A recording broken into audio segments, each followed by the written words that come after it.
tombstone is blank, 'cause I'm not the one who won't try. I'm not letting life pass me by. Don't tell me when the days are less gray. And tell me where is the road to less pain. How many days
gets me going than a good breakdown. Shout out to my boys in Condition Critical, man, for the fucking great music, man. Holy shit. SmackDown tonight. Live from Perth, Australia.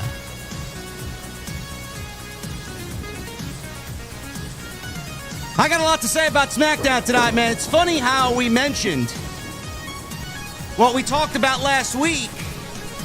I love when we talk about something very topical and then the very next week we just see things change because of what we mentioned. SmackDown tonight got back to basics. SmackDown utilized their own roster. And in turn, SmackDown put on a very good episode. The crowd largely helped, but the show itself felt very focused.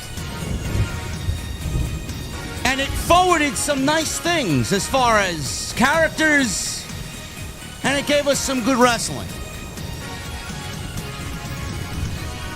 You might not be here on Friday night because it's boring, but I think the majority of us think that tonight's SmackDown was a damn good one. As we now head into Crown Jewel. Ladies and gentlemen, we are officially closed for the season. The Beer Garden will be back next year.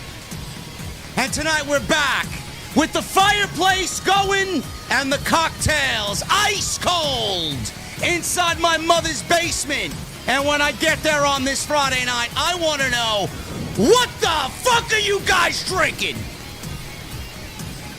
I'll see you over there.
Why has Triple H been so successful?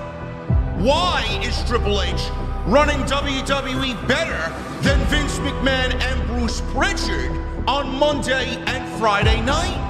Long-term booking.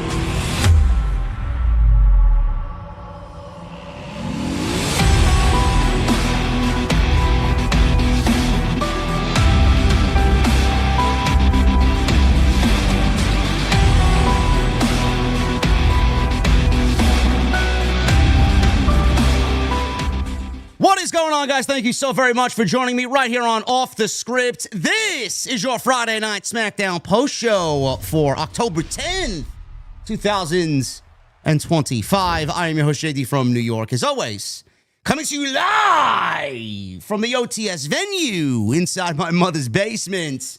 Thank you guys so very much for joining me on your Friday evenings, wherever you may be. We have Crown Jewel tomorrow morning. For us East Coasters tomorrow, I will be up at 8 a.m. I will be tweeting along with you, whoever may be up with me at the very early hour of 8 a.m. I will have a good pot of coffee going, preferably a nice pour over. And we're going to watch some Crown Jewel. And I believe I will be going live tomorrow somewhere around 2 or 3 p.m., depending on how I feel. Because after the show is over, I may actually squeeze in another couple of hours of sleep, take a shower, be ready for the stream, entertain you all, have dinner, and then enjoy a nice cocktail to close out my Saturday. I think that sounds like a good idea. These shows really just fuck with the entire process of how we do our streams and the schedule around our streams. I've seen a couple of psychopaths watching the show at 8 a.m. and live streaming their fake reactions to the 8 a.m. SmackDown that took place today from Perth, Australia. I was not going to be one of those lunatics because by the time the show was over, I was just waking up. I should have stayed in bed longer, obviously, because last night we went out for some drinks and we celebrated the Solid Monster's birthday. A belated birthday. His birthday was earlier this week, but I took Jason out to Budokan in New York City last night. We had a very nice dinner, and he is a savant. He is a connoisseur of the fine Asian flavors.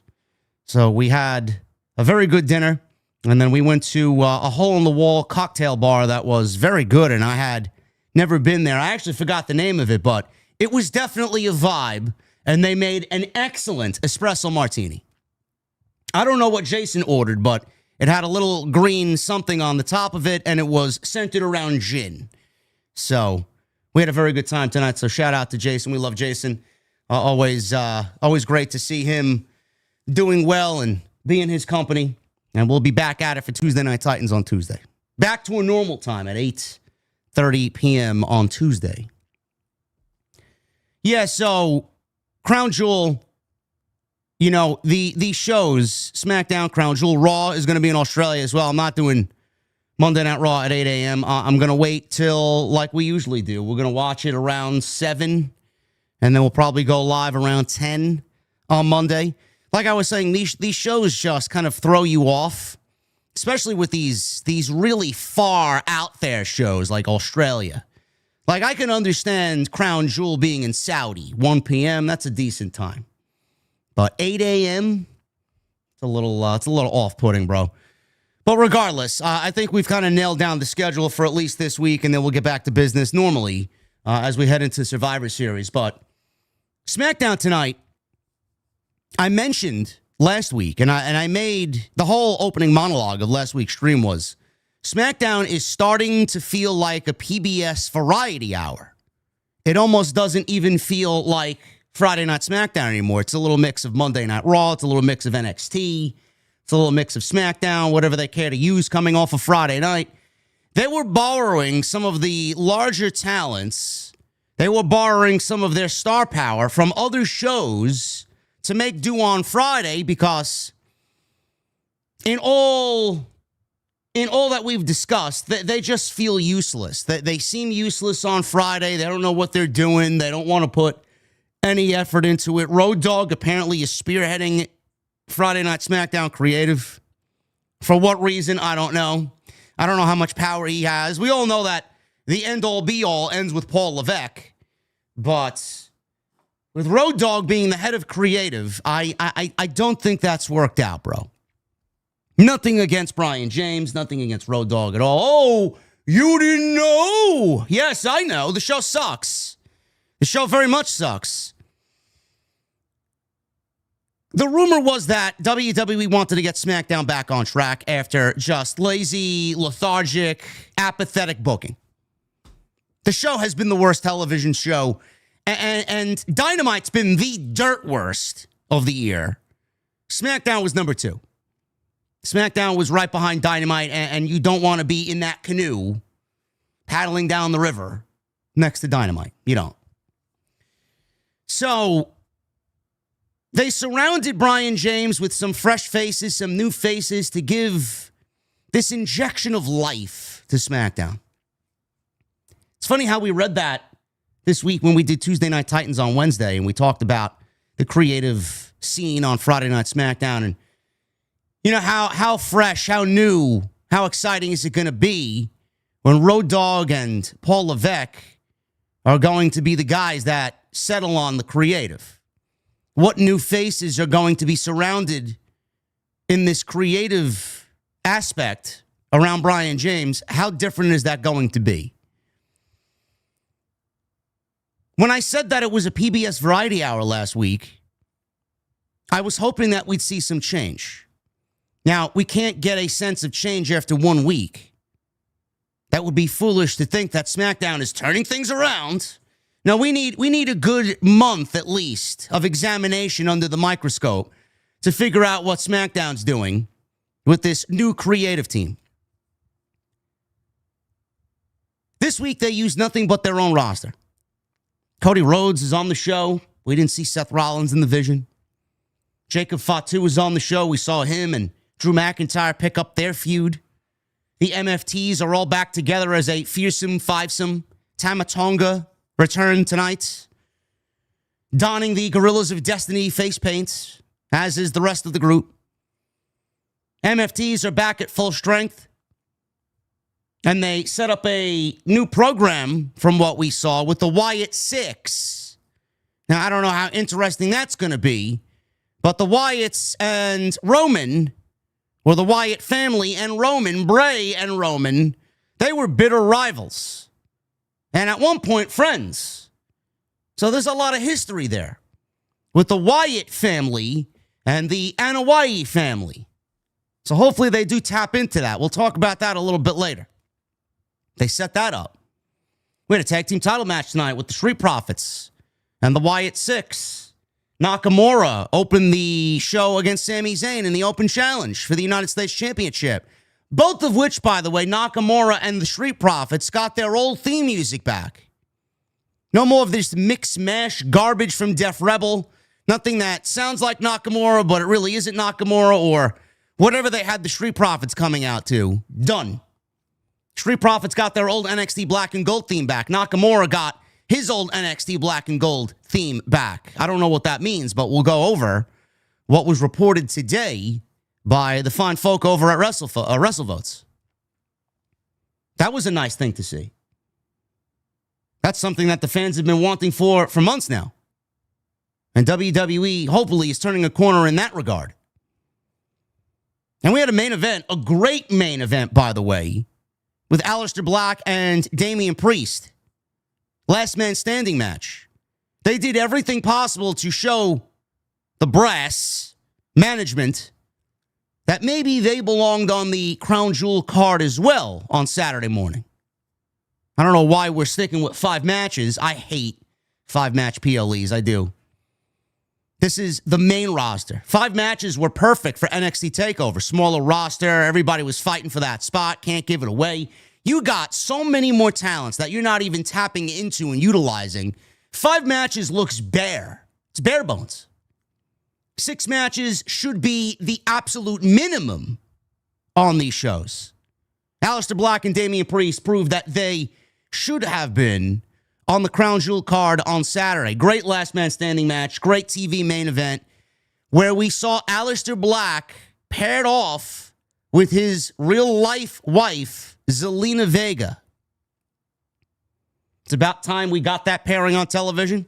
It's about time we get Zelina in something that is substantial for her because she's failed in every other role they gave her. And it could be a real turning point for Aleister Black as well. SmackDown was a thumbs-up show. And I know the scene is dead and everybody's focused on baseball. The hockey season started. Basketball season's about to get underway. College football, NFL. There's a lot going on that isn't pro wrestling. And I know Friday nights aren't really the most exciting stream that we do all week. And nobody wants to watch the shows because they're fucking boring. And if the shows are boring, why are you going to go watch someone like me or someone like else in the community review a 2-hour boring show? But if you missed Friday Night SmackDown, you missed a damn good show tonight. And I was thoroughly pleased with the direction that SmackDown took tonight. And the crowd in Perth was energetic all night and really gave back to make the show a very good one. We're going to go over the news. We're going to go over SmackDown. We're going to have a good time tonight. I appreciate you joining me here on the Friday Night SmackDown Post Show right here on Off the Script. It is your Friday. October 10th, 2025. Tonight, we're sponsored by Blue Chew. BlueChew.com. Code JD at checkout. Anthony King. I'll get to you in a second, brother. I see it. I love it. I love the energy. Keep that energy going, man. I need it. I need that type of energy, man. Follow me on social media at JDfromNY206. Twitter, Instagram, TikTok, and Cameo. Hit that subscribe button down below. Turn on the bell for all notifications. Go check out all the great content on the channel. There's plenty of it. We've tried to maintain a consistent upload schedule, and I'm going to keep up with that as long as there is news. I may actually get something out for Sunday as well, and I don't know what that's going to be, but we'll get some news out. I want to keep the trend going, man. I want to try and upload at least, I don't know if I could do it, I want to try and at least upload once a day for the rest of the month. It's going to be tough, but it's slow, but we'll try and get something out there for you, and we'll keep that momentum going. This weekend, we talked about this week, we talked about the ratings disaster for AEW, and the fact that Tony Khan lied about the all-in attendance numbers. Man, that was a good one, man. You got to go check that one out. So go check that out, all on the homepage. Tomorrow we'll be live for Crown Jewel. Sunday I'll get some content out. Monday we'll be live for Raw. Normal time. I'm not doing some mid-afternoon stream. We'll go live in the evening. It'll be just like normal. And then Tuesday we'll be right back with Tuesday Night Titans, 8:30, back on our normal night. And then Wednesday, Jesse is back. He already texted me. Jesse's back. He's feeling better. He'll be ready to go for Wednesday. Collision Corner will be seated. So that's what you guys got to look forward to. Hit that thumbs up. Let's try for 800 likes. I know it's a little bit slower on Friday nights, but I know you guys can achieve the 800 likes goal tonight. Super chats are open. Get them on in. It is the best way to support what I do here. If you guys want to get them on in, please get them on in. And I want to shout out my guy here. We got to give him a round of applause before we get going.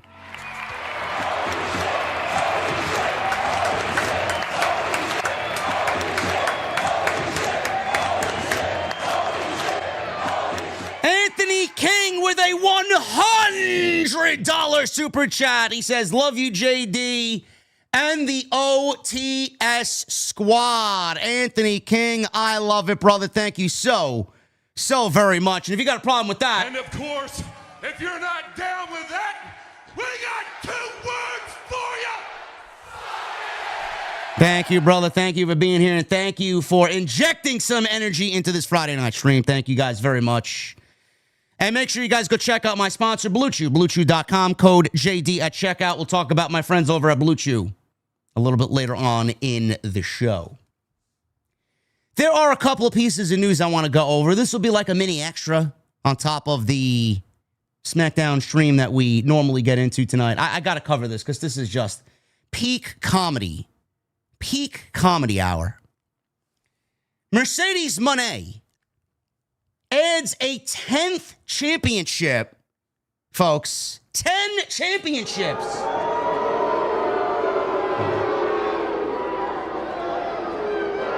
Listen, I know.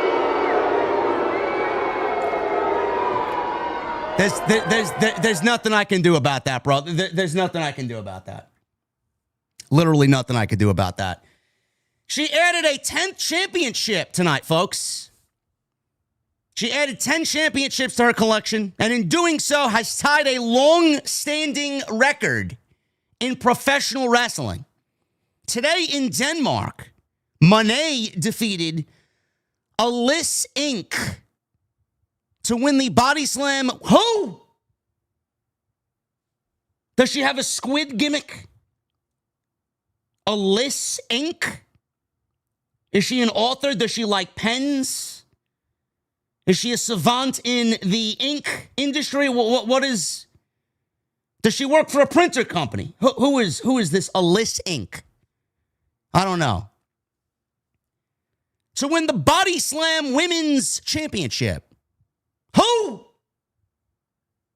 It's a wrestling maneuver. They named the wrestling maneuver after a pro wrestling company in Denmark. How does one watch Body Slam Pro Wrestling? You can't. So wait, the venue's asking me, so how does anyone think she's putting anybody, any performer and any company over? I don't know. It's a good question. It's a very good question. All I saw was tweets that she won a 10th championship, but I didn't see who she beat. So much for putting that woman over. This is her 10th championship. With this victory, Monet has tied the record for most championships held simultaneously, a record famously set by Ultimo Dragon in the 1990s. At his peak, Dragon held 10 titles at once, including 8 championships that comprise the J Crown. Monet has been on a world tour since her return to wrestling, collecting championships from dead promotions that don't matter around the globe. This latest win in Denmark officially brings her total to 10, putting her in elite company. This accomplishment is a key part of her on-screen persona in AEW, where she is presented as the CEO and the quote-unquote greatest women's wrestler of all time. The visual of her holding 10 championship belts from different promotions reinforces this character and her claim as a dominant, globe-trotting force in the industry. Listen, I didn't write the article, bro. I can't.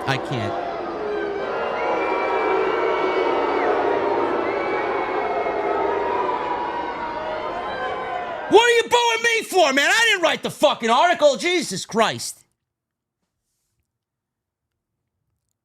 It is at a point where it's peak comedy now. First of all, Mercedes is not even the women's wrestler of the year, let alone the fucking best women's wrestler in the world right now. That goes to Io Sky. Sorry, honey, you may be number 2. Mercedes doesn't even own the best women's match this year. Also, that belongs to Io Sky and Rhea Ripley and their match at Evolution. Sorry, honey, it is all right to be number 2. 10 championships, 9 of which, maybe 8. Maybe a borderline 9, maybe. CMLL Women's Champion, fine. We'll give that one a pass. Nobody really cares, but we'll give that one a pass. 8 championships that nobody knows a fucking thing about. And she comes out there with her fucking minions, these boys holding her championship. She's going to need a fucking wheelbarrow to drag these championships out there like she's mining for fucking treasure like Indiana Jones. What does this do for Mercedes? What does it do? Do you know what it does from this viewer's point of view? It makes her that much more unwatchable. She's not even genuine anymore. She's not even helping anybody. She's not helping the promotion. She's not helping the talent. She's not helping anybody but herself. AEW doesn't even go over and make it a thing every single week. Sockface over there, the fucking blithering idiot he is, wearing his fucking mask on commentary. Too stupid to even name the fucking championships and give me a reason to fucking care about what championship she's holding. It's all done for a visual and it looks like it's fucking comedy. I don't get it. The only people that think this is enhancing the business are the fucking sickos still remaining watching the show, all 301,000 of you. Well, what was it, 320? No difference. You got slaughtered by a developmental brand, and you get slaughtered every week by that same developmental brand. How are you going to go out there and claim this is helping the industry when the industry is doing everything but watching AEW? It's fucking bullshit. It looks ridiculous. Ridiculous. AEW has laid out the red carpet and they're allowing her to do whatever the fuck she wants and it's helping nobody. She don't even help the show that she's on. She's a ratings killer. And then she gets upset. I saw that she gets upset when people ask her, when are you returning to WWE? Yeah, because she's going to keep up this fucking facade for another 3 years. Give me a break. The only reason why she's in AEW is because A, the money. B, she gets to do whatever she wants. And they're giving her the platform to do whatever she wants because she couldn't do that in WWE. And she always had a chip on her shoulder because she was never the one chosen over Charlotte Flair. She was never the one chosen over Becky Lynch. She was never the one chosen over Alexa Bliss. Now she wants to go out there and play make-believe and pretend better than everybody. She's a great wrestler. Don't get me wrong. I've been saying it for fucking years. She's one of the best women's wrestlers of all time. She's not the best, but she's one of the best of all time. That's my opinion. You may not agree with that. That's fine. I still get shit on by people that listen to the show. How could you think that, JD? I don't know. She's fucking great at what she does, but she's cringe. The gimmick, the act, the personality, everything that is about her is not good for television. It's not genuine. It's actually a turnoff. But I don't really understand what this is doing to enhance anything. She's only doing this because she's allowed to do it. They gave her the opportunity to do it so that when she does go back to WWE, she can claim she's the greatest of all time. Because Charlotte ain't doing this, Becky ain't doing this, Alexa ain't doing this, Rhea Ripley ain't doing this. So when she goes back there, she's got to step above everybody else. And when she goes back there, she's going to use this as a contract negotiation leverage to get more money, the money that she wanted the first time around, and she's going to leverage more money. Look at what I did. WWE don't give a fuck about that. They want Sasha Banks back. They don't give a shit about the fucking rinky-dink championships you won in front of 16 fucking people in some warehouse somewhere in the middle of Denmark.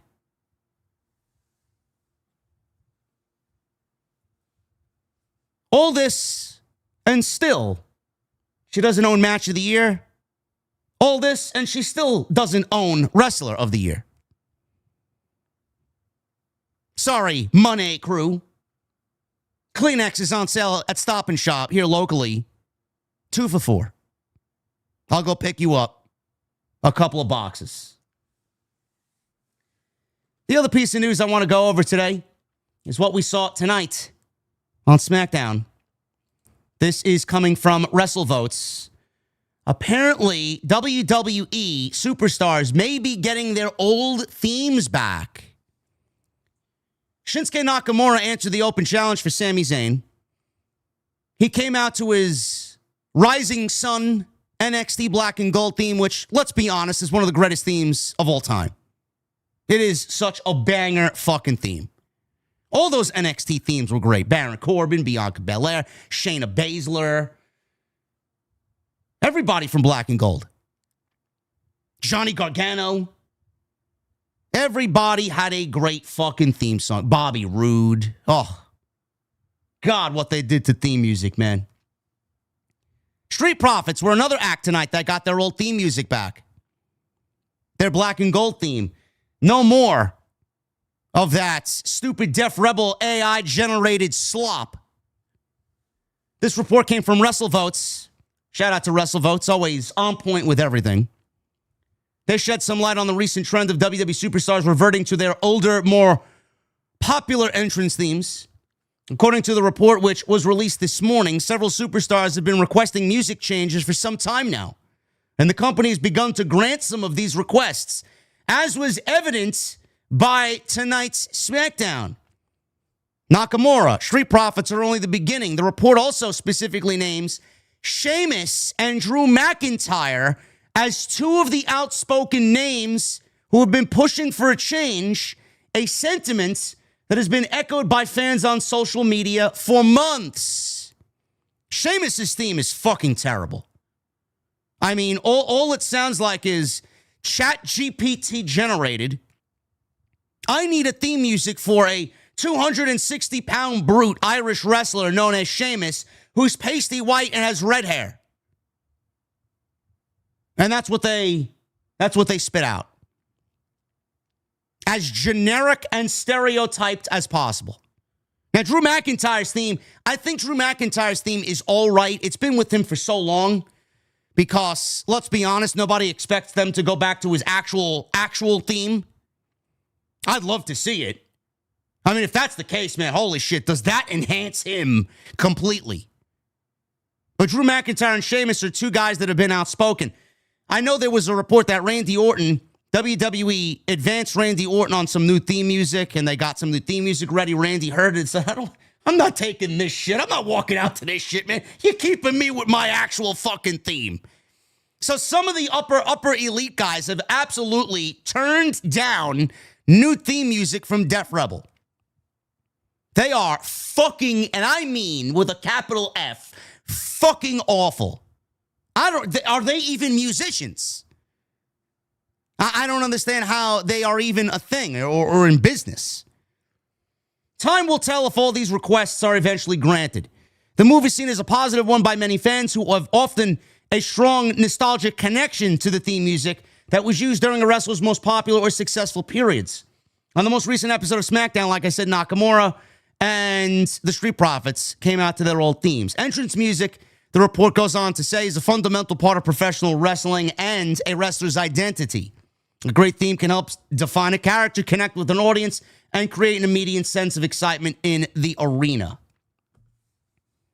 Role model. You mean to tell me role model ain't lighting the world on fire? Huh? Nobody's connecting with that. No shit. No shit. Listen, I know wrestling is down, ratings are down, interest is down, excitement is down, our numbers for the streams are down because the shows are down. When the shows are just outright fucking deplorable, there'll be an audience. When the show is boring, there'll be no audience. When the show is not exciting, there'll be no audience. So the worst thing you could possibly do is watch a pro wrestling show, or any show for that matter, with a sense of apathy, and watch a boring show. You're not going to want to sit here with me and watch a boring show for a boring stream. You don't want to do that. So, one of the reasons, it's not the reason, but I think if you look in totality, if you were to give me a pie chart and you were to give me some percentages of why people have zoned out on the WWE product, there's no more connection there. And the report here says it is something that helps connect the audience to the character. People want to get excited when they hear that opening 2 seconds. Like, it should not take you like, huh? Who is that? That's what people were doing when Def Rebel started just generating theme songs for everybody. All new theme. Like, who is that? Oh, that's Shayna Baszler. Then they started adding, because people started complaining, then they started adding role model. Or it's Tiffy time. Or whatever else they want to put in these fucking theme songs. El Idolo. Like, bro, are you that void of any creativity? Like, a good musician and a good composer sits down with the talent, knows who the talent is, knows what the talent is about, and then writes according to their character. Jim Johnston did that perfectly. CFOs did that perfectly. I don't know what the fuck Def Rebel's doing. But a small percentage of the audience has stopped watching because the product has been so sterile. Like, nobody wants to watch a sterile product. Like, it's already bad enough you're charging a fucking lung on the black market prices to sit there in the arena. Then you want to take the fucking theme musics away? And you want to skimp on paying actual musicians and artists to make these fucking themes? Now, let's go with Def Rebel, who's going to mass produce something at an obviously cheap price, and it sounds like fucking shit. Why would you do that? WWE, the most egregious of them all, WWE got rid of Judgment Day's theme, which was The Other Side by Alter Bridge. Such a banger fucking song. And then they generate some fucking do. I don't know what the fuck I'm listening to. Who is this? That's not Judgment Day. How are you going to replace Miles Kennedy with do?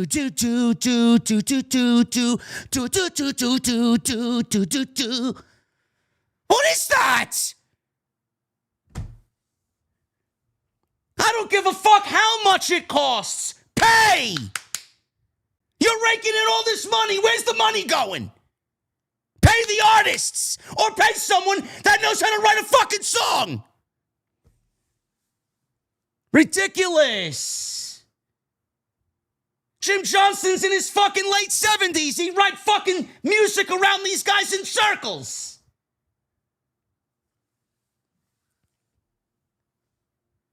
They've gotten so fucking bad that Aleister Black came back to the company. They couldn't even use his old CFO's theme song. You can tell it's AI generated. They just AI generated his old theme so that they could make Def Rebel the composer behind it.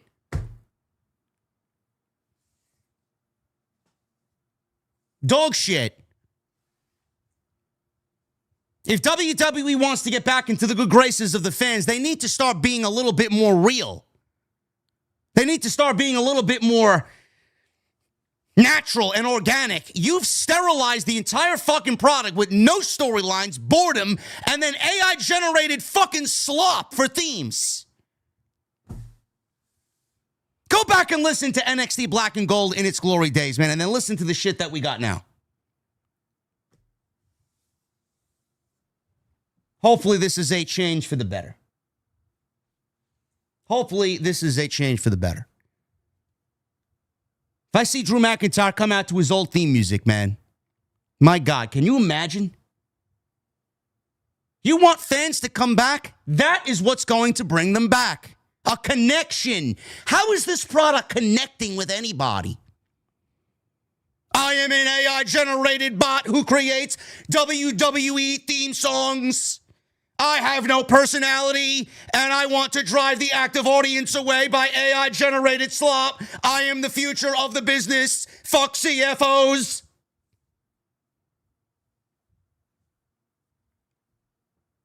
It's like Dave Mustaine putting out Megadeth's last album next year. Imagine an AI-generated version of Dave Mustaine playing on the album. You don't think people would pick up on that?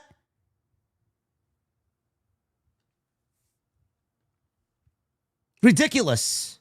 Hopefully this is a change for the better. That's all the news I got. Those are the two things I wanted to go over. We'll get into your SmackDown coverage right now. Start the show off. SmackDown from Perth, Australia. Crown Jewel Go Home Show. Cody Rhodes addresses Crown Jewel. Role model. No role model tonight. She's on Raw. Yes, Broken Dreams. Can you imagine? Can you imagine if McIntyre comes out to Broken Dreams, bro? That is a great how great is that fucking song, chat, for theme music? Can you imagine? While you're at it, give Johnny Gargano Rebel Heart back. I always thought Rebel Heart was a theme music. Like, the way that I think is when Johnny Gargano wins a big championship, like, and he's an underdog, baby. Imagine that theme music going off and the fucking fans going crazy, man. That theme music is so fucking, like, heartfelt. It's, like, unbelievable. Like, I don't know how you take that away. Undisputed Era. Remember that theme music? Man, that was a banger fucking theme. Man, Broken Dreams is probably on everybody in this chat, everybody's fucking Spotify playlist. Guarantee it. If you're in the gym, you're listening to Broken Dreams. Who's going to the gym now and has any of these WWE theme songs on their rotation playlist? Nobody. Cody Rhodes. You know, Ciampa's theme music, No One Will Survive, is all right. You know what Ciampa's theme music, best theme music is? No theme music. Ciampa's best theme music was him with no theme music. The booze, the hatred. Especially from NXT Grandma back in the day. Remember that? You guys may not remember that. I was the only geek covering NXT. Then everybody jumped on board. Cody Rhodes. I'm looking forward to this match tomorrow night, man. Or tomorrow morning. In literally, 9 hours, I'll be watching Crown Jewel, man. Oh, joy. I can't wait. How many lattes do I need in the morning? I'm looking forward to this match, no matter what hour of the day it is. Seth Rollins, Cody Rhodes, the match has been built beautifully. Their history is great. I love it. Two great storytellers. A history there that is just, doesn't need a lot. It doesn't need much to give us a great match with emotion. Rhodes, he got fireworks for a second week in a row. After that week of no fireworks, they made it a thing to give him fireworks. That was quite embarrassing. So, crowd is singing along. They are big time into Cody Rhodes. What do you want to talk about? Rhodes said that we could talk about Seth Rollins and the supposed doom and gloom outcome of the match at Crown Jewel. But after he heard Paul Heyman's warnings on Raw, it's clear that Rollins is becoming the man he sacrificed himself to defeat at WrestleMania 41. Which is Roman Reigns, by the way. And again, I'm saying this very vehemently. Seth Rollins and Roman Reigns should be the WrestleMania Night 1 main event. I think CM Punk and Cody Rhodes should be the Night 2 main event of WrestleMania. You got to give me a make good, bro. WrestleMania this year was awful. Let's get back to WrestleMania being WrestleMania. Because before you know it, we'll be in Saudi Arabia, in Riyadh, and we might not even remember what WrestleMania feels like. Rhodes continued by saying, when you love WWE as much as Rollins does, you would do everything for it. Even perhaps skewing reality as a result. But there comes a downfall as it becomes a quest for control. Now, Rhodes said that Rollins might not love the quarterback nickname that he was given, but it's a collective one that he's proud of, and he's proud to make WWE great with a team effort. Rhodes shouted out individuals like Roman Reigns and Randy Orton, CM Punk, Rhea Ripley, Jey Uso, and even Seth Rollins to a point as being important aspects to the WWE company overall.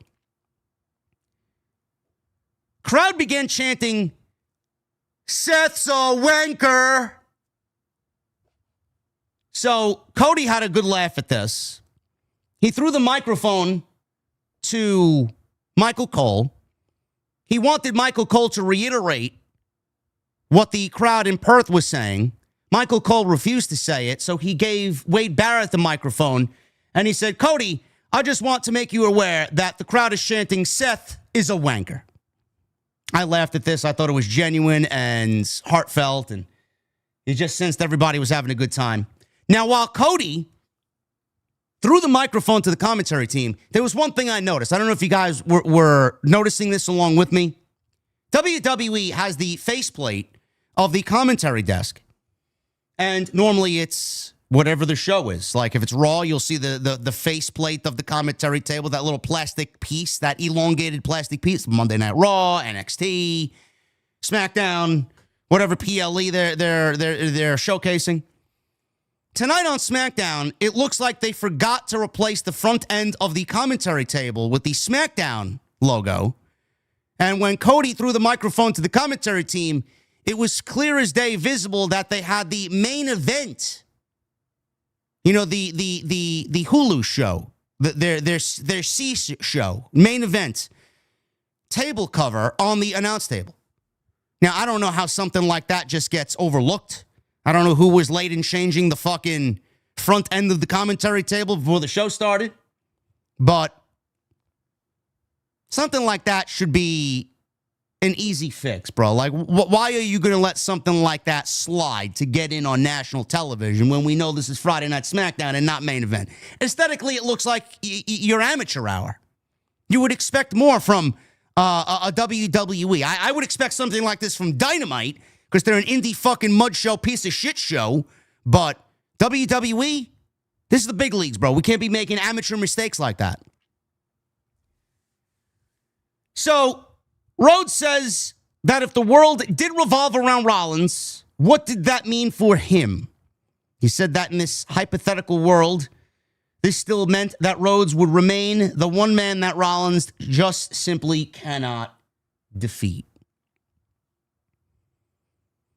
They have done the best job, I would say, out of any main event. The only other main event that I think WWE has done a better job. Actually, I don't even know if it was a better job, but if there was another main event that was comparable to this year, built up wise, storyline wise, taking the emotion, gathering it up, taking it into the show, and you are genuinely excited for the match. The only other main event I could possibly think of is the triple threat match at WrestleMania this year with CM Punk, Seth Rollins, and Roman Reigns, which I thought was the best triple threat match all year. I thought that match was tremendous. One of the best matches of the year, period. This is going to be a banger match.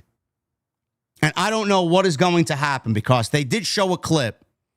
Rollins actually walked out on the kickoff show earlier in the morning. This was before SmackDown. So if SmackDown aired at 8 a.m., they probably went live around, I don't know, 7 o'clock, 7 a.m. this morning, which is probably 7 p.m. over there, right before SmackDown. Rollins walked off stage because he was going to address the fans and the crowd at the kickoff show. He was there with all the vision. Paul Heyman was there, Breaker was there, Reed was there. He walked off. He's playing up this part that he's got to beat him. I got to beat him. I got to beat Cody Rhodes.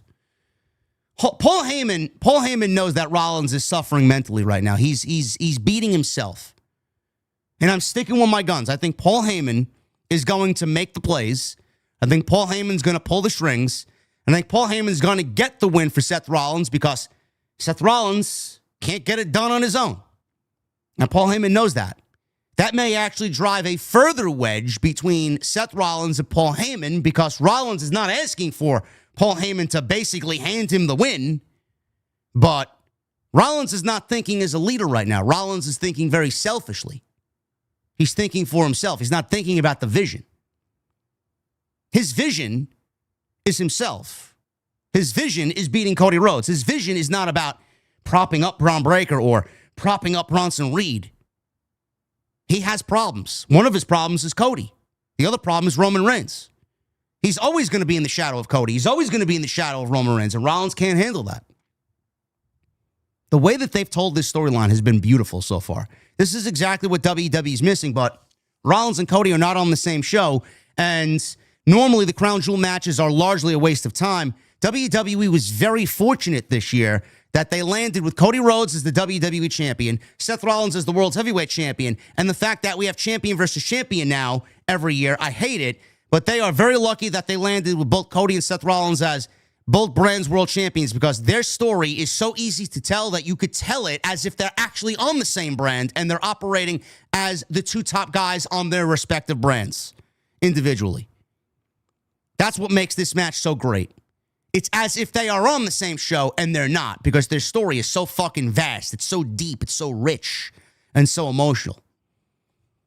I love this. I'm looking forward to this match the most out of everything tomorrow morning. The other match, obviously, is John Cena and AJ Styles. I think they're going to fucking kill it. If the crowd was as hot as they were tonight for SmackDown, they are going to fucking blow everybody away tomorrow for John Cena. Final appearance in Australia before he retires. So this was a great open.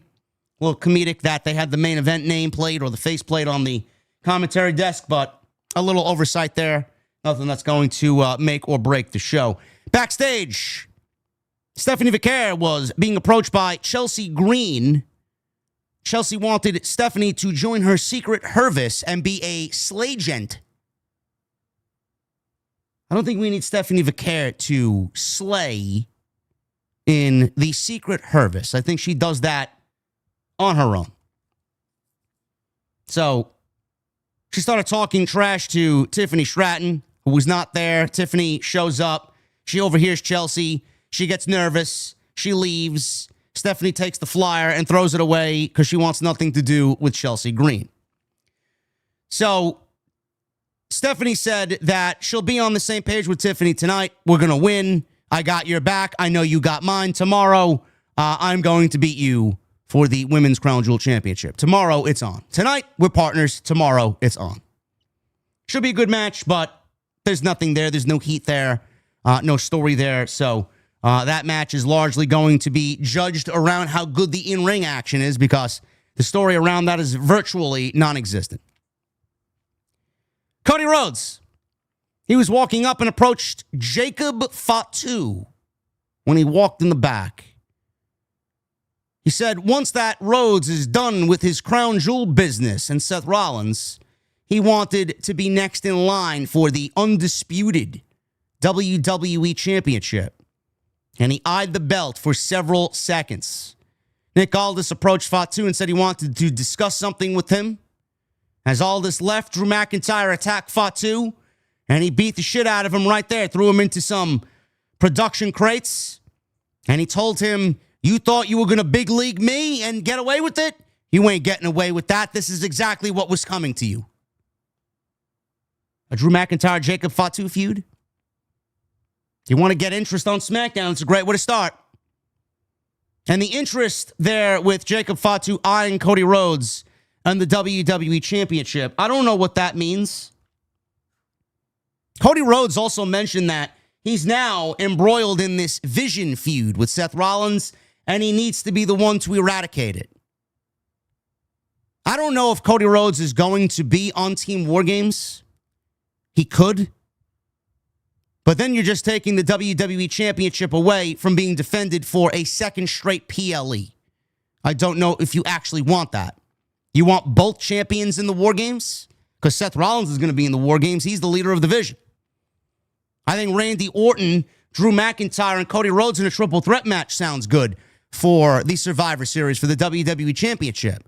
WWE's not going to have any problem fitting in babyfaces on Team War Games or Team WWE Inside War Games. CM Punk, Roman Reigns, Jey Uso, LA Knight.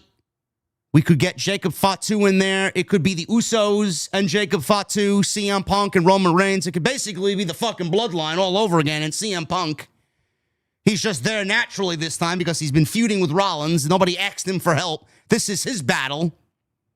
It has been his battle. So it would almost be like Punk is asking the Samoans for help. WWE's got options. I don't think it's a good idea to put the WWE Champion and the World Heavyweight Champion inside War Games. John Cena could also be inside War Games. I don't know if they want that. But if Lesnar's on Team Vision, I could see John Cena being there as well.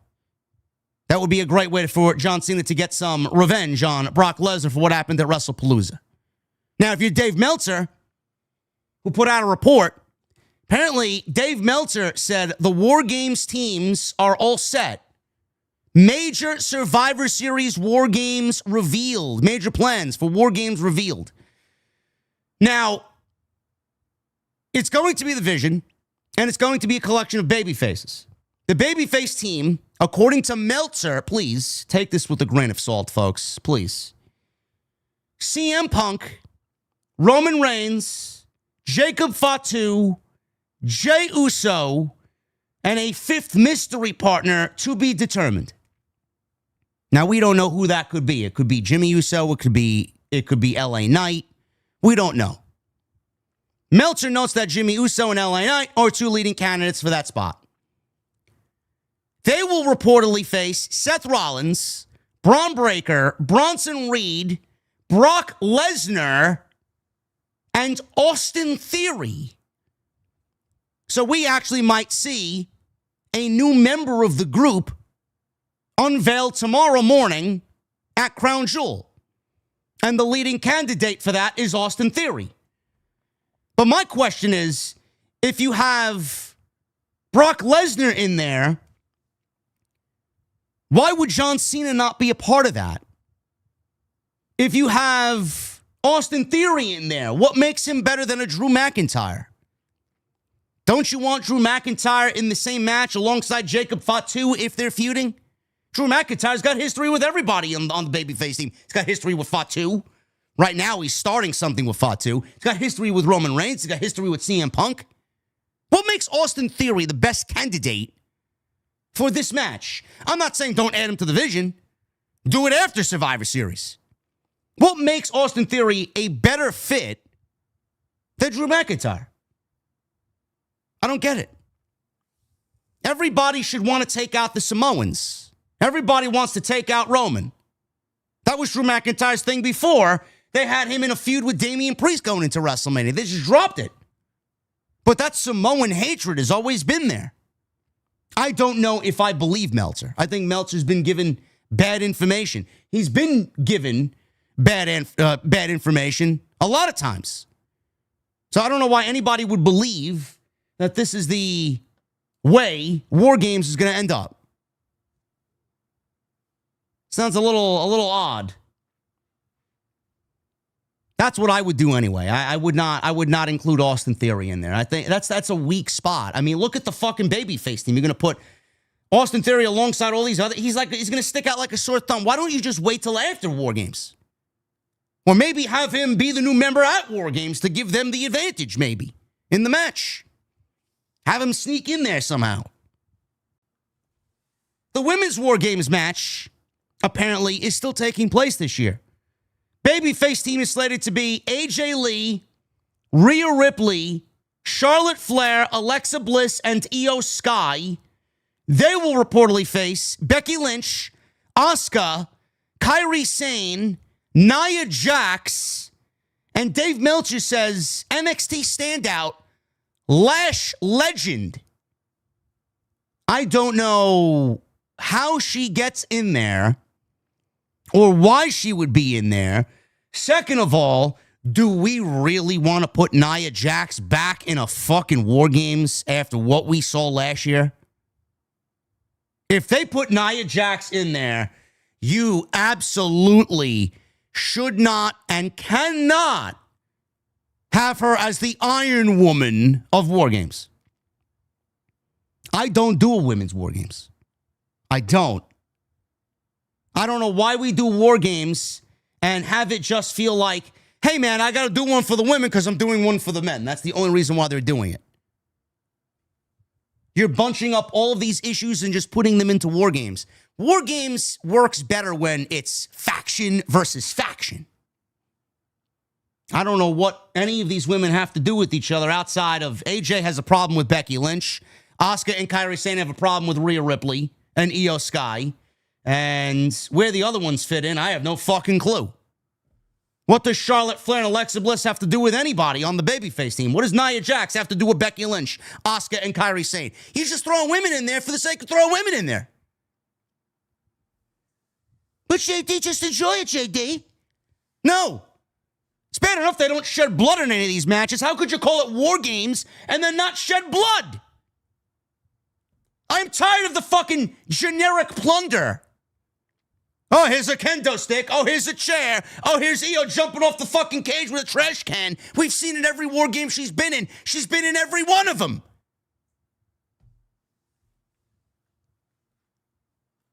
Dave Meltzer also reports that John Cena is scheduled to challenge Dominic Mysterio for the Intercontinental Championship at Survivor Series.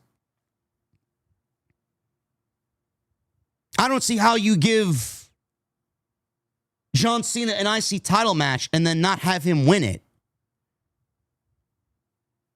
I don't think that's the right move. I wouldn't even explore that. They're going to be in Boston and they're going to be in New York in November for John Cena on Monday Night Raw. You could give me John Cena versus Dominic Mysterio on one of those shows. That doesn't sound like a PLE match. Sounds like a Raw main event. Why waste a PLE spot on John Cena and Dominic Mysterio? I don't mind seeing the match, but I would rather it take place on TV and not at a PLE. John Cena, in my opinion, fits into the War Games match better than whoever else, the mystery guy. He's got a problem with everybody. Got a problem with Lesnar. He's got a problem with Rollins. Drew McIntyre's been calling out John Cena for 12 months now.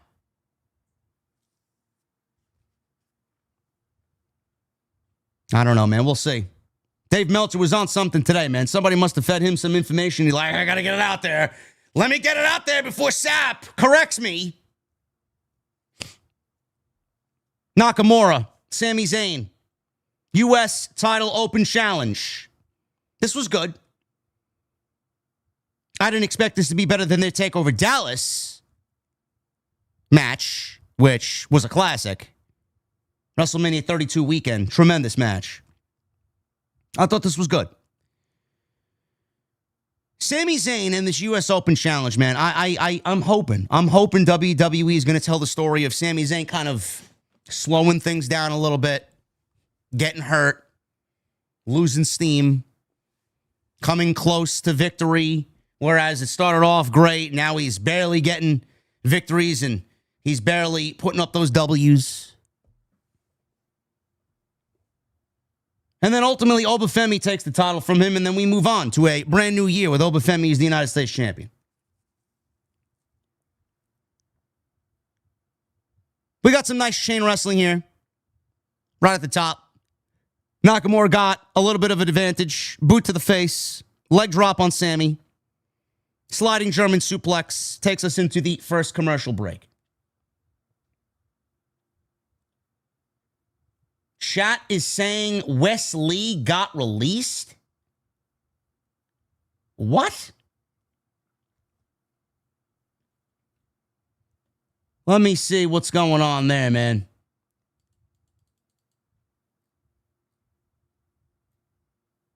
Wes Lee?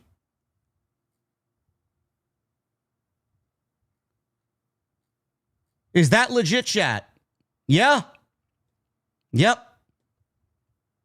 The following release, this is breaking news, chat. Following releases now just broke.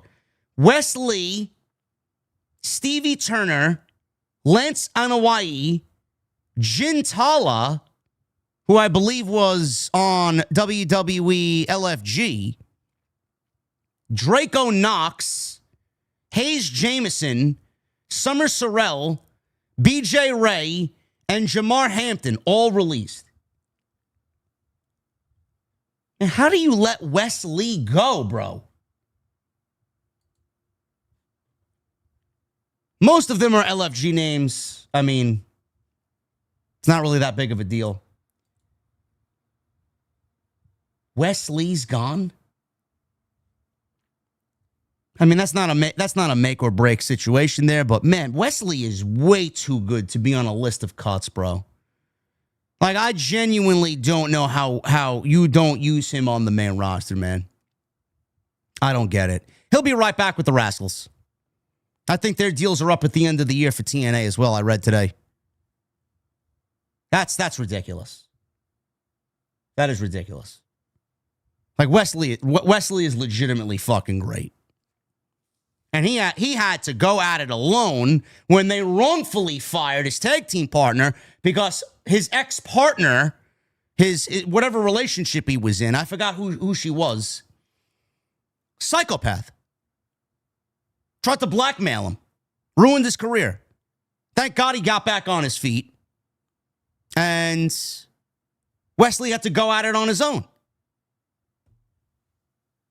Now he's gone. Rascals going to AEW? I could see them in AEW, to be quite honest with you. If they want to rebuild that tag team division, that's a way to do it. I'll tell you that right now. Kimberly. Yeah, that was her name. Kimberly. Yeah, she fucked him over. Psychopath that she was.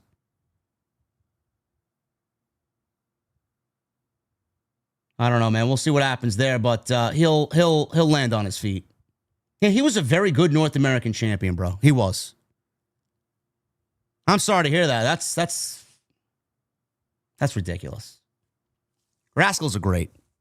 I'm sure they'll all find their way back to that three-piece that they were. Anyway, after the first commercial break, after the sliding German suplex, Zayn and Nakamura, they trade strikes in the middle of the ring.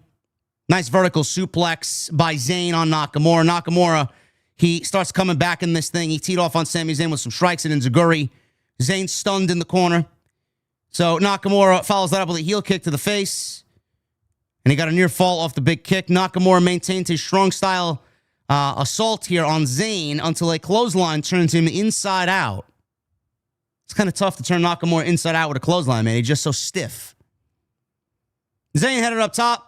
He missed a dive. He then attempted a Blue Thunder Bomb.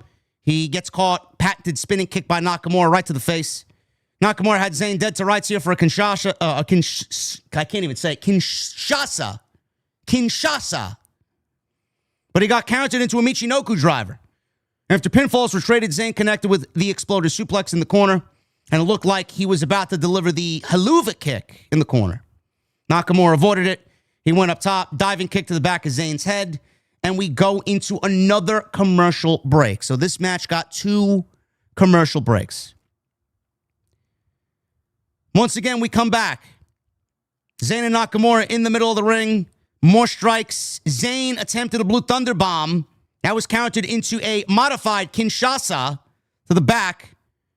Zayn instinctively then rolls out of the ring as he caught Nakamura by surprise with an exploder suplex into the barricade on the outside.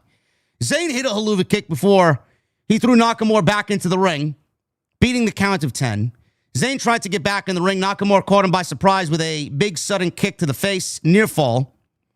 He then got Zayn up with a Scorpio Rising and looked to have the Kinshasa locked and loaded.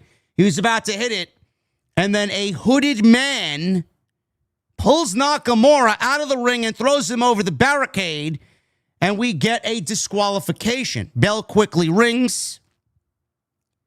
The man revealed himself to be the returning Tama Tonga.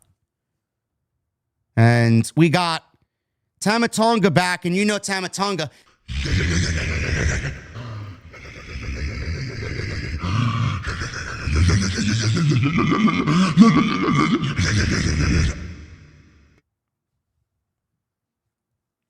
Tama Tonga's back, donning the God face paint.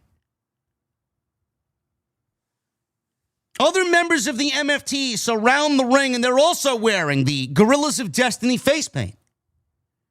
The group laid a beatdown to both Sami Zayn and Shinsuke Nakamura. Solo Sikoa looked on, and he reveled in the carnage that the MFTs have laid before him. Now, Tama Tonga looks in incredible shape. He looks to be in incredible shape.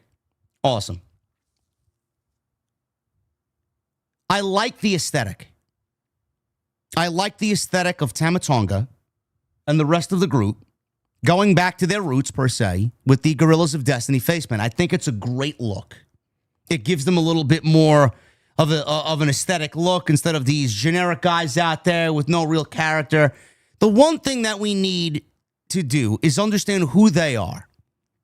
I think with these vignettes that we've seen with Solo Sikoa, we're starting to really get, into a situation of us finding out who they are, why they're affiliated, what's their mission statement, what are they about, what do they want? We need to answer these questions. All of the answers to these questions are going to make them a little bit more relatable to the audience. Do I want to see them? Do I not want to see them? Do I care if they win, or do I care if they lose?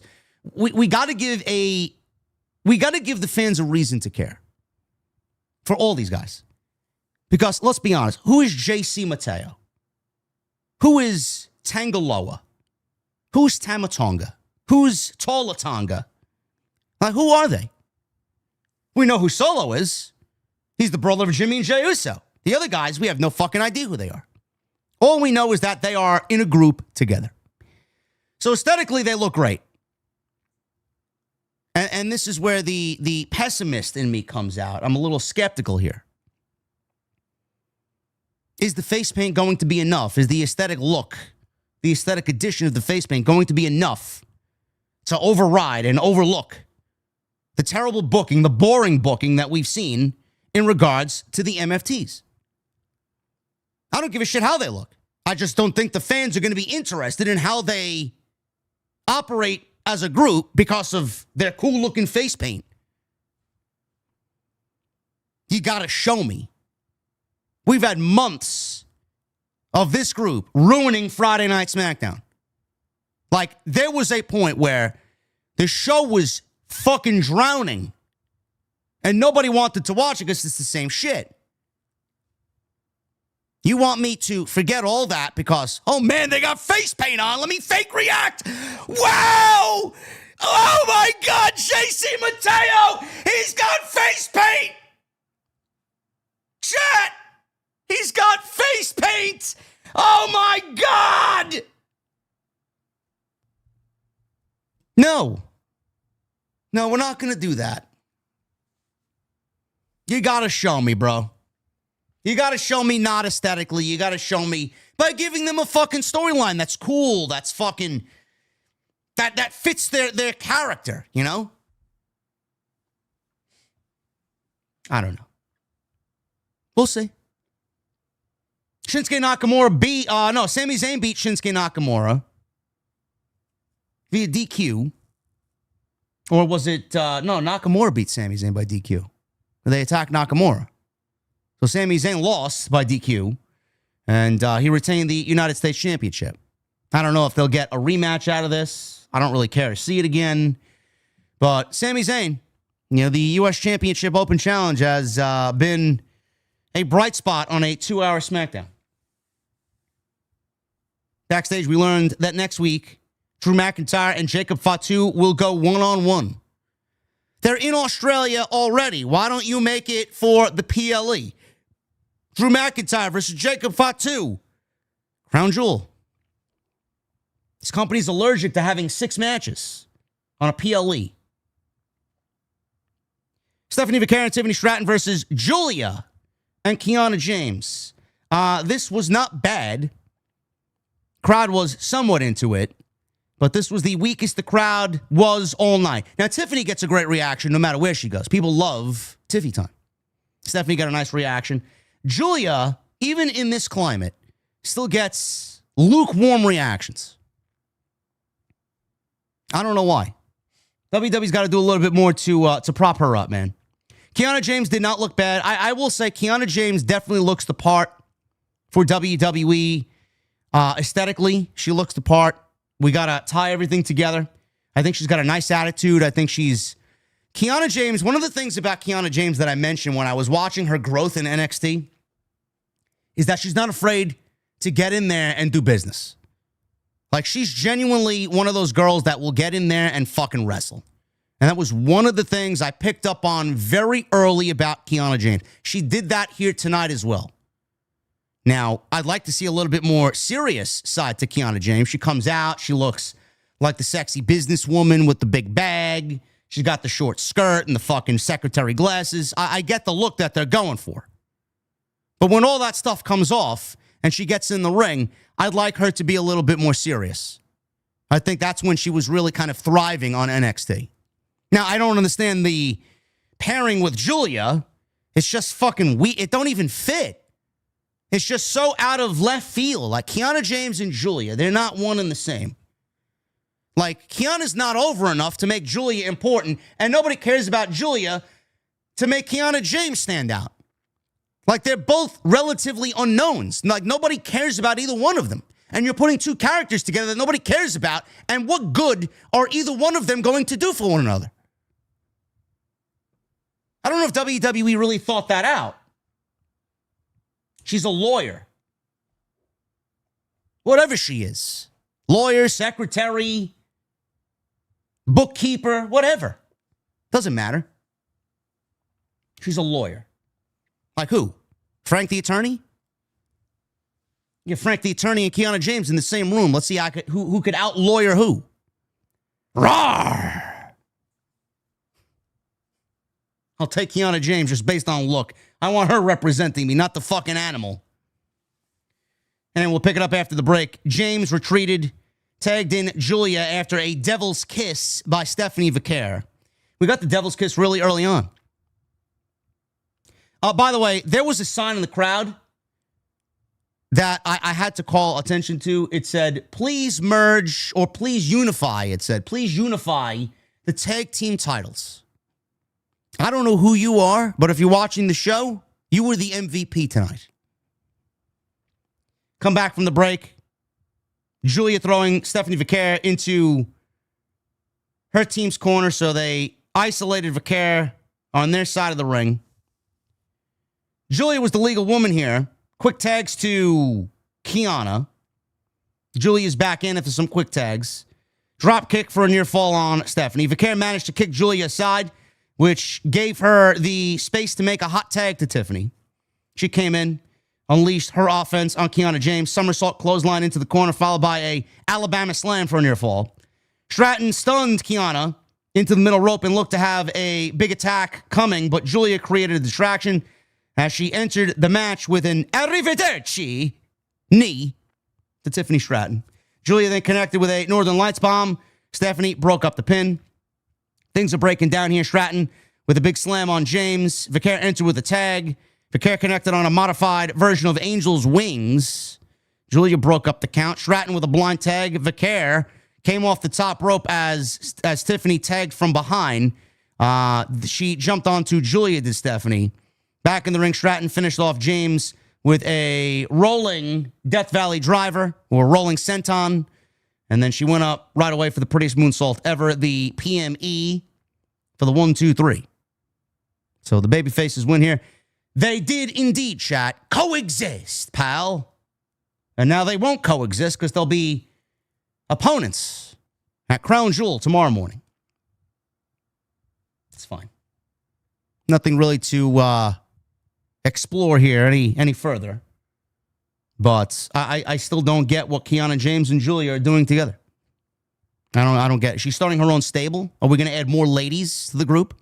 She's going to be the lawyer for a group of up-and-coming ladies?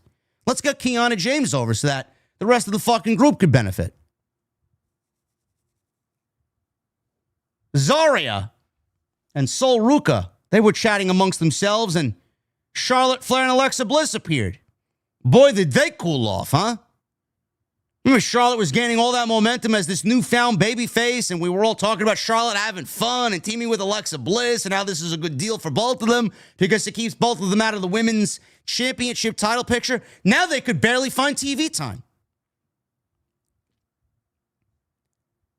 So we got Charlotte Flair and Alexa Bliss. They told Sol Ruka and Zarya that facing them would not be an easy battle and don't expect it to be.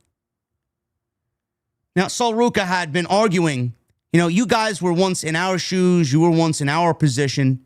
All we're asking for is an opportunity. We'd love an opportunity. We'd love to show you both what we can do. Charlotte agreed to it. Charlotte's up for giving them an opportunity. Then Alexa says, don't you think we're going to take it easy on you? It's not going to be an easy situation. It's going to be a very difficult road for both of you. Flair and Bliss granted Zarya and Sol Ruka a chance to win their women's tag team championships. Now, the fact that Sol Ruka and Zarya are in Perth, and Zarya is from Australia, I would assume that if there is a sixth match, maybe on the pre-show, we get this match announced for Crown Jewel tomorrow morning. Maybe this is the sixth match, being that Zarya is from Australia, and they wanted to give her a nice homecoming here. And we get a nice little match out of it. Sol Ruka and Zarya, Charlotte Flair and Alexa Bliss. They had a small interaction at Evolution. There was a fatal four-way tag team match. So the fact that we're picking this up now here and they're in Australia, it just makes sense that they would do the match tomorrow. Why wait? The next time Friday Night SmackDown is in Australia, after this weekend, is probably next year. So I don't really understand what they're doing here, unless it's a tag team title match at the PLE. Speaking of tag team championships, the Wyatt Sicks, Joe Gacy and Dexter Lumis. Nikki Cross and Eric Rowan were out there without Bo Dallas. No Uncle Howdy. Against the Street Profits, Montez Ford and Angelo Dawkins, they did come out to their old theme. This actually was relatively short. I expected a little bit longer of a match, but they did give the main event really, really substantial time. So I don't know if they're going to continue playing up Montez and Angelo Dawkins having problems with each other. None of it was really organic and natural. It seemed very manufactured and forced.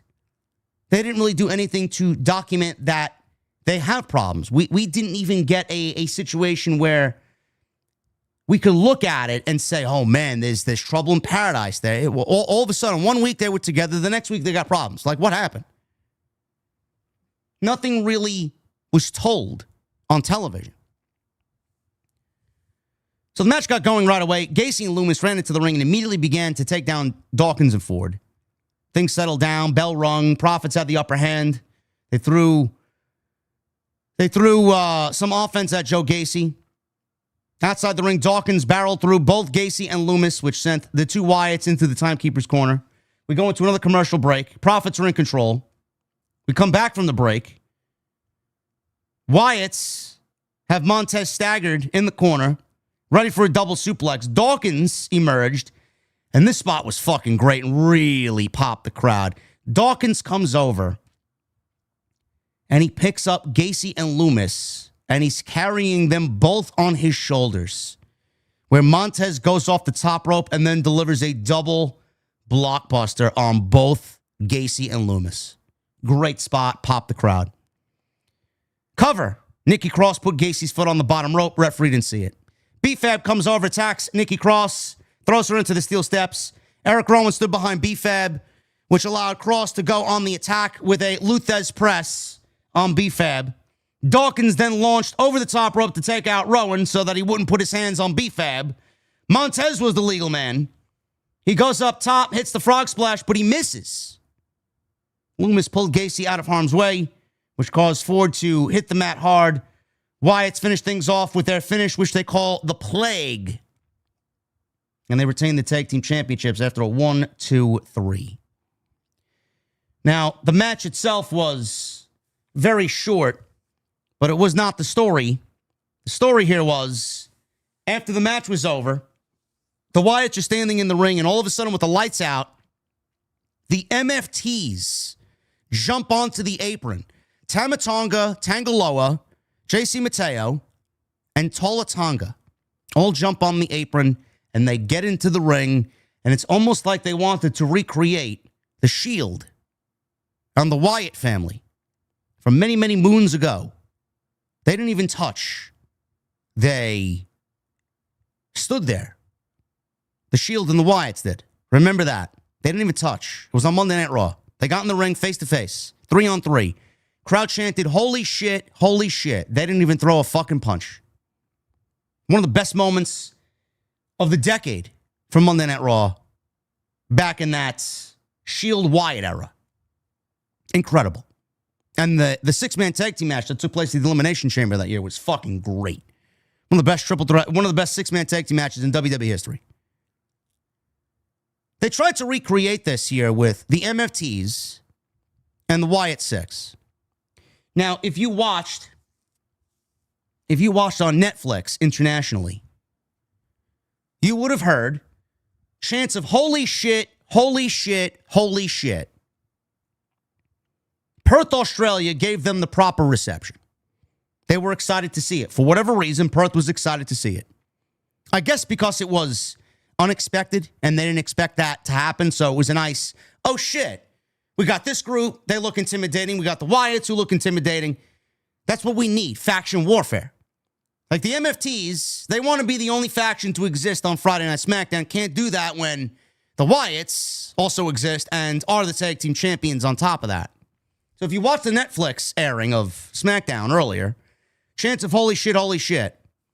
Solo Sikoa also shows up here and got chants of fuck you, Solo. If you watch the USA version, if you watch the 8 p.m. Eastern version, you would have heard WWE pipe in fake crowd noise to a point where there was no holy shit chant. You got fake cheers. People were chanting, this is awesome. They dubbed in a fake this is awesome chant, and they eliminated the fuck you, Solo chants. It sounded so unnaturally dubbed over.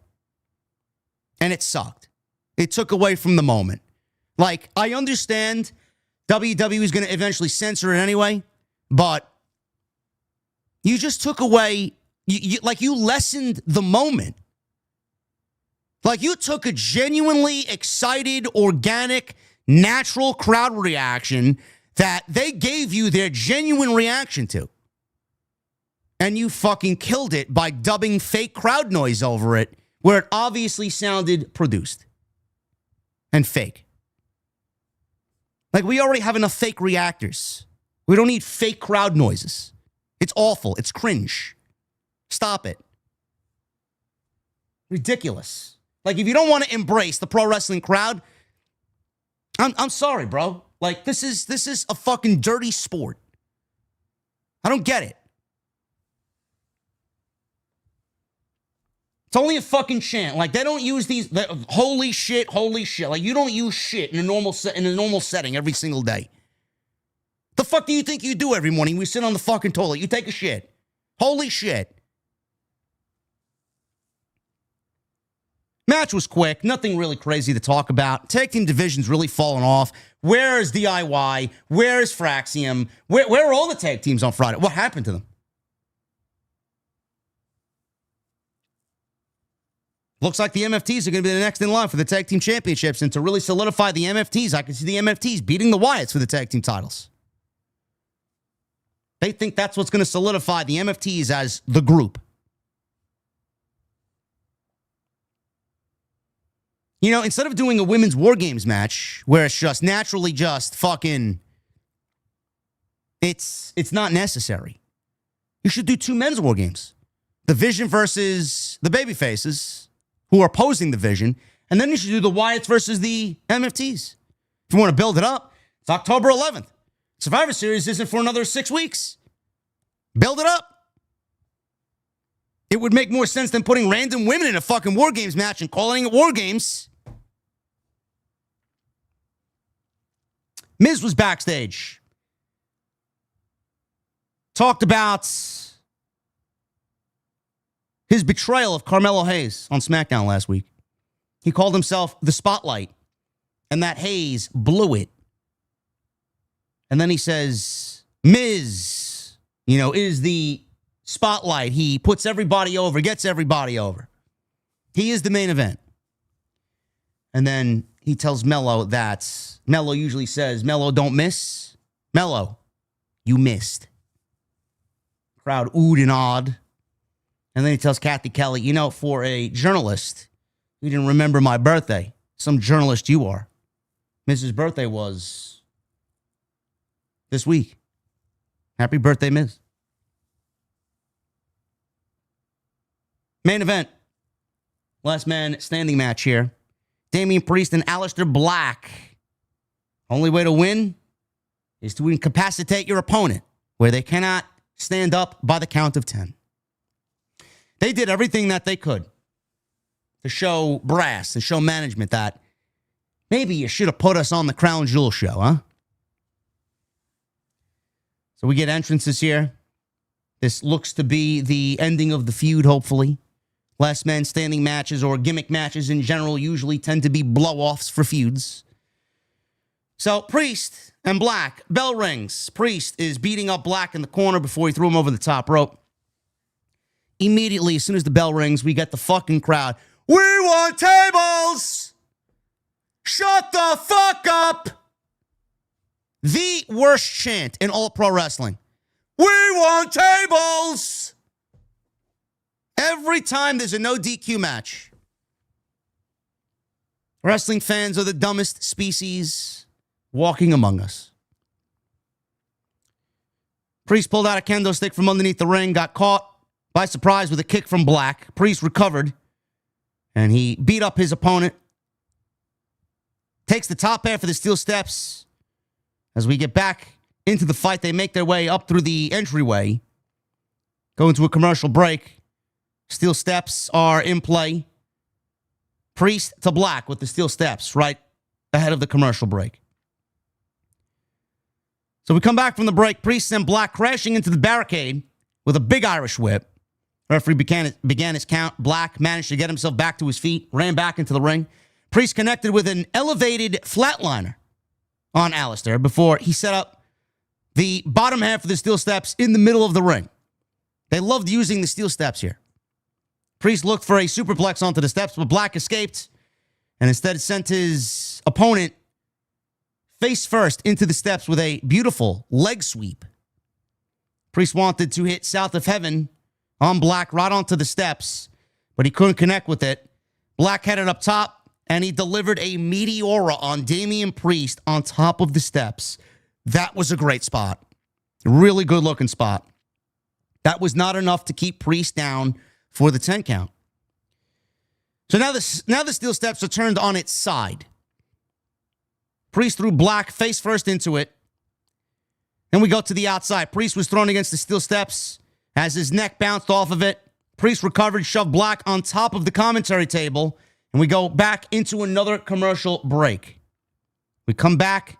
Priest, big-time offense on Black with the kendo stick, right to the back.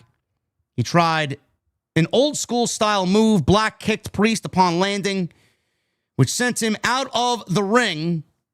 Black took a chair from the crowd and beat Priest in the ribs with it repeatedly. Damian Priest tries coming back, chokeslam Black against the apron. before delivering a razor's edge on top of the commentary table. They had changed out the main events front end of the table for a SmackDown one, so they changed that from earlier in the show. Razor's edge on the commentary table. Black was seemingly out, but he rolled off the table, and he got to his feet at the count of 9. Black stood up. Priest once again threw Black with a razor's edge onto the table, again, for a second time. Black rolled off the table, which allowed him again to beat the count.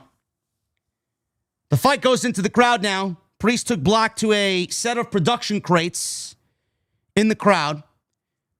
Priest and Black are on top of this platform with production crates sitting right below. So Black is on his knees. He's begging. He's not really begging. He's kind of welcoming Priest. Whatever you do, come on. Show me how evil you are. Priest is there. He's teasing. He's going to finish Black off. He pulls back the arrow. He does like the Archer of Infamy arrow pose that he does. All of a sudden, Zelina Vega shows up. Zelina Vega is there trying to beg Damian Priest not to hurt her husband. Now, commentary never mentioned that Zelina was Black's husband. I don't know why. Like, we all know. But she's out there. She's dressed in black and white. We've seen this kind of color scheme change over the last month or so, month and a half or so. She's out there begging Damian Priest not to harm Black. Black is telling her, get away, I got it, don't worry about him. So he does the Archer of Infamy thing. All of a sudden, Black gets up, and we see a fireball right in Damian Priest's eyes. Black then delivers Black Mass, which knocks Priest off of this platform and right through a set of tables down below. And at that point, the match was over because he never made it back to his feet. He never made it to the count of 10. And Aleister Black beats Damian Priest in what I thought was a great last man standing match, especially for a TV main event. Excellent main event for SmackDown. He got the victory, and it looks like he's aligned with Zelina Vega.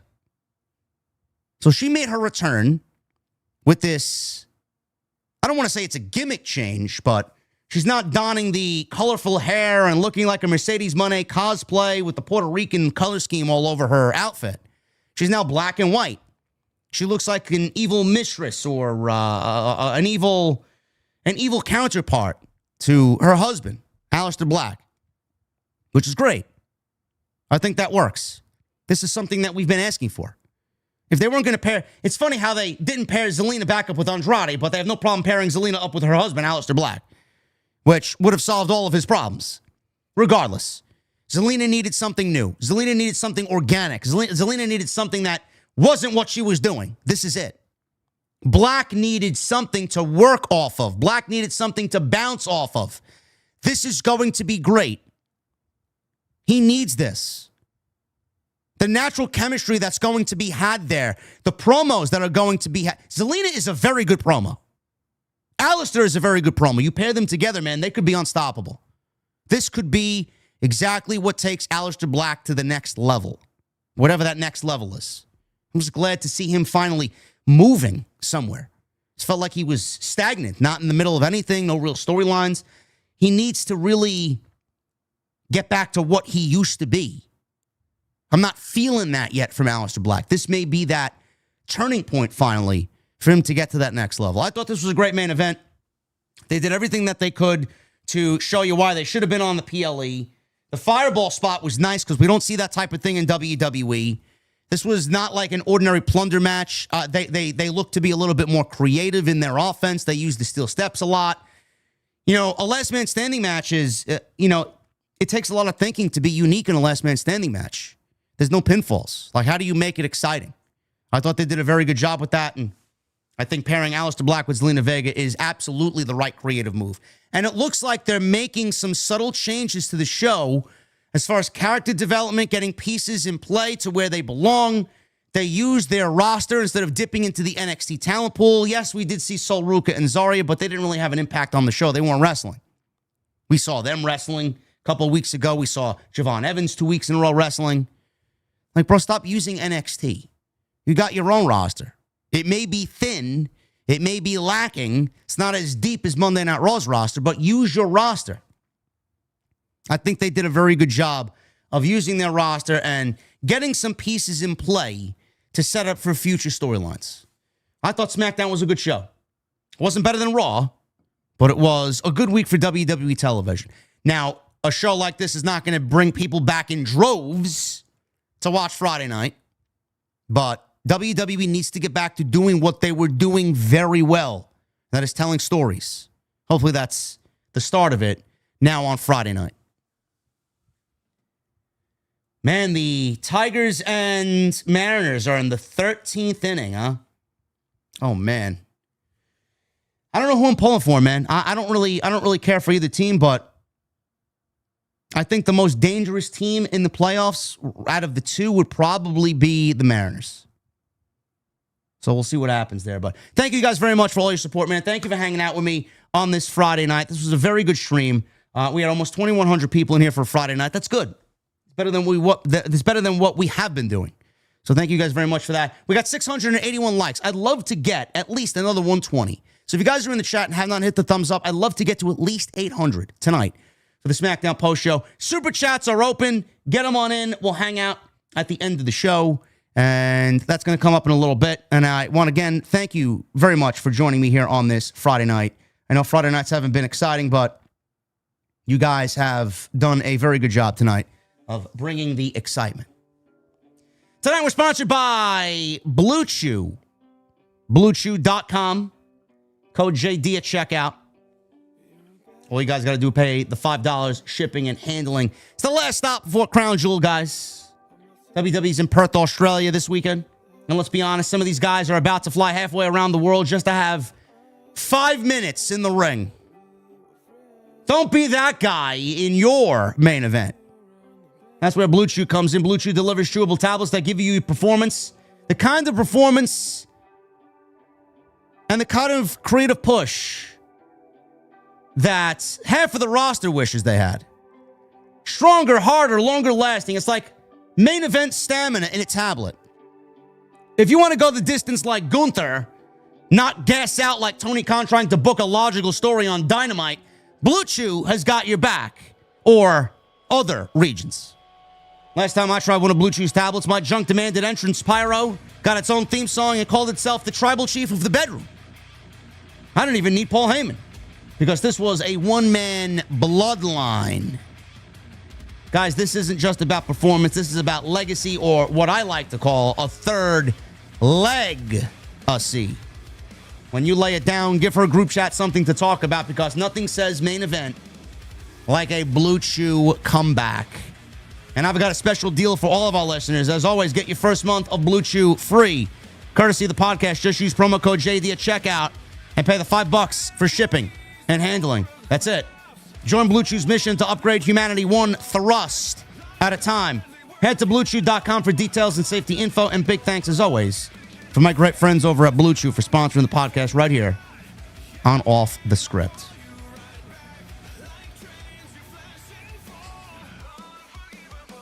Let's get to these super chats. I want to thank you guys for getting them on in. Michael Krause, we'll start with you, brother. $2 super chat.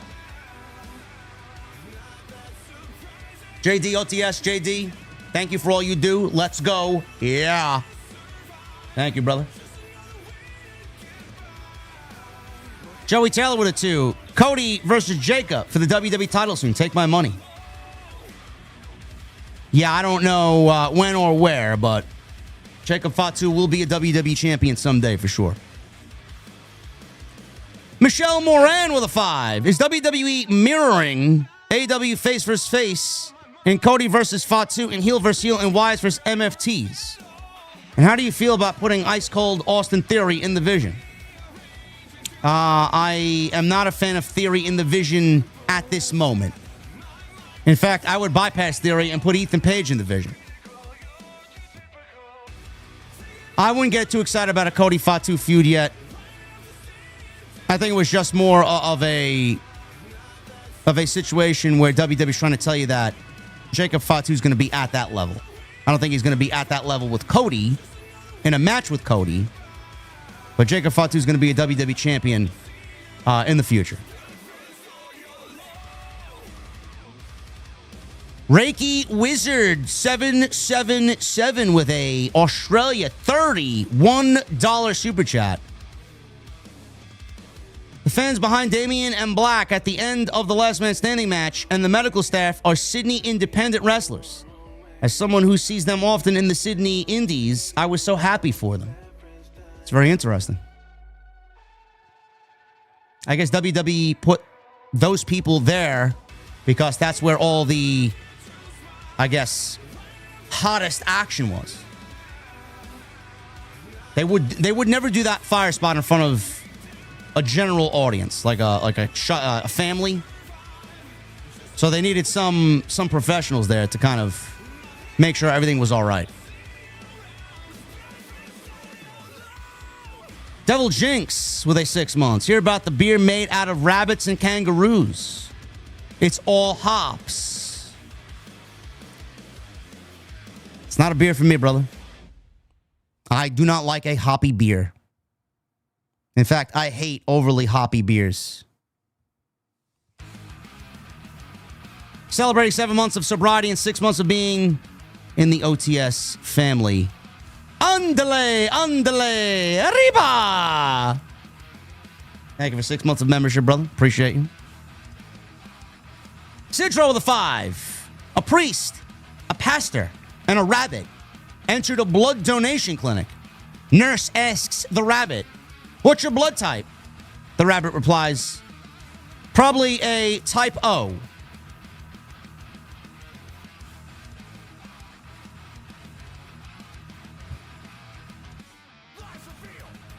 Sidro with a 5. My wife said we need to cut back our travel spending. So I went on vacation without her and saved 50%. That's one way to save money. P.S. SmackDown was great tonight. Changes being made. Slowly but surely, hopefully, Sidro, yes.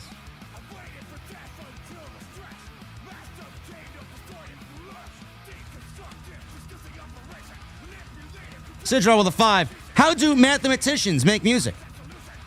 They use an algorithm. And I used to be engaged to a woman with a wooden leg. But I had to break it off. Sidro with a 2. What do you call prison food cuisine? Confusion.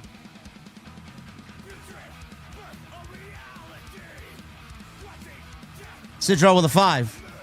Both of the engines of the plane I was on caught on fire. Everyone got free hot wings. That joke didn't land, and neither did the plane. I would never want to be in a situation like that, bro. Seeker9 with a new membership. Thank you, Seeker. What the fuck are we drinking tonight, brother? Delwyn Jones with a $50 super chat coming to us from the United Kingdom. I'm a fan of Priest, but happy to see Aleister win. Love his new mask entrance. Not really new. He's done that in NXT before. And he's done that in AEW. Adding Zelina plus through Fireball was perfect ending. Cody being brilliant as always. MFT coming back with new feud. Great stuff. Big pumps up to SmackDown again tonight. Yeah. They did some things right. Hopefully they can keep that up. Anthony King, again, brother, thank you for the $100 donation before. Appreciate you being here, man. Rated Row with a $4.99. It's funny how when WWE gets bad ratings, they have the common sense to make the changes creatively. But TK loses ratings and everything is great. Well, Tony is clueless. Triple H would never admit, because they all got egos, when things are wrong. But I think there's a common feeling in and out of the company that SmackDown has been fucking boring. And they've moved away from telling stories. Like, they tell stories, but none of them are really thought-provoking. Triple M. Thank you, brother, for the recommitment. Trying to split my time between Battlefield and Destiny, bro. I played Battlefield for 2 hours, man. I had a good time. I don't know what gun I'm using. Whatever they give me. But gotta level up. Had a good time. Sidro with a $2 super chat. Hot take. Mercedes now worse than Charlotte was. Ooh. Is she worse than Charlotte, chat? Is Mercedes now worse than Charlotte Flair? Oh my God. Michael Krause with a $2 super chat. Role model. Sidro with a 5. Told her I'd give her 12 inches and hurt her back. I made her carry my records.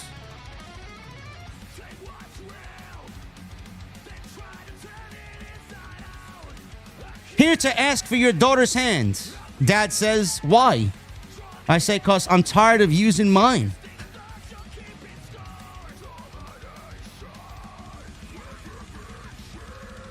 Street Fighter with a 5. WWE saw Mustafa Ali and said, bye-bye, Wes. Why can't we have both? I just feel bad for Wesley. You guys been through a lot, you know? And then they let him go. Johnny Boy Vaquer with a $5 super chat. I can see female heels of Roxanne, Raquel, Becky, Asuka, and Kyrie versus Io Sky, Rhea, AJ Lee, Lyra, and Bayley for War Games. Yeah, yours sounds a lot more logical than Dave's. I don't know where Dave got his information. Johnny Boy also with a $5 super chat. The story should be the Wyatts breaking down the MFTs. Samoa Mafia versus the orphan misfits who cultivate in family bond. Whatever the story is, there should be throwbacks and callbacks to Bray and Roman, Bray and the Shield, the Wyatt family and the Shield. You got to play off that.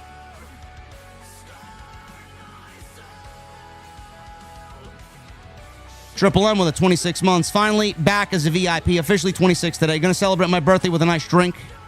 I like the sound of that, bro. BF6. Battlefield 6 felt great to snipe. Very fun game. Cheers, JD and OTS. Yeah, I'm going to hop on. As soon as this is over, I'm going to hop on. Thank you, brother. Johnny Boy Vaccaro, the 5. Zelina and Black is the new Scarlett and Cross couple. I can see that. Do you think WWE will put Priest in a mask after Black giving him a fire blast to his face? I don't know. I don't think so. He might be off for a couple weeks, but no mask for Priest. Matt Fisher with a 5. Who? Did you know that the bird is the word? So we can have fresh milk every day. No, I didn't know the bird was the word. Sidro with a $5 super chat. This could bring Lola Vice in to help Damian since they're dating in real life. Lola even tweeted at Zelina.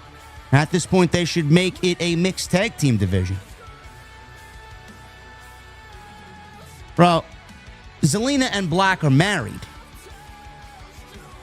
Lola and Damian are dating. It's not like they're a married couple. Do they even want that out there? Last time Damian Priest was asked about it, he just completely fucking lowballed the question. Like, we didn't see them attend the Bad Bunny concert in Puerto Rico together. Matt Fisher with a $5 super chat. Why did the koala get the job? Because he was qualified. Get it? Qualified? Lola's got to win the NXT Women's Championship first. She was screwed out of that at the No Mercy show, wasn't she? JM Beer 434 with a 5 months. Wonder if Dynamite will drop soon to less than 300k viewers. TK's got to go from creative and replace himself with Scott D'Amore. Never gonna happen. Never gonna happen. Tony would never give up creative to someone else who will make it better because it'll make Tony look like shit. And Tony's not in the business of making himself look, well, he is. But he would never give the company creatively to someone else that isn't him that's going to make it better. It'll start with Tony and it's going to die with Tony. Jay Barker with a 38 months. 38 months. Let's hope next week we have a fresh new Triple H creative department. TK needs to learn a thing or two. TK hasn't learned a fucking thing and will never learn anything.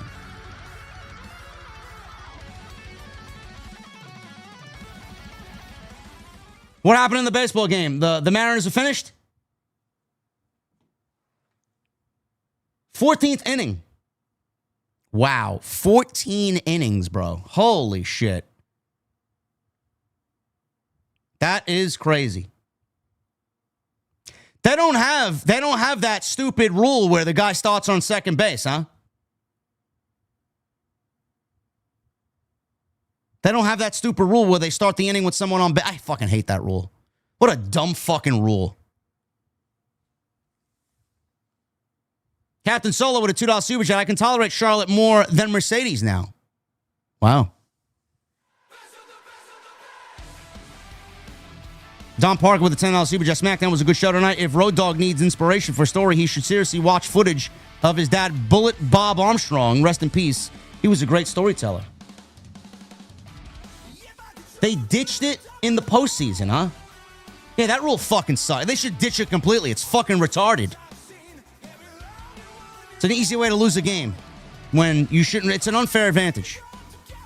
And Sidro with a 2. What do you call a chubby psychic? A fortune teller. Bro, you're going to get me canceled.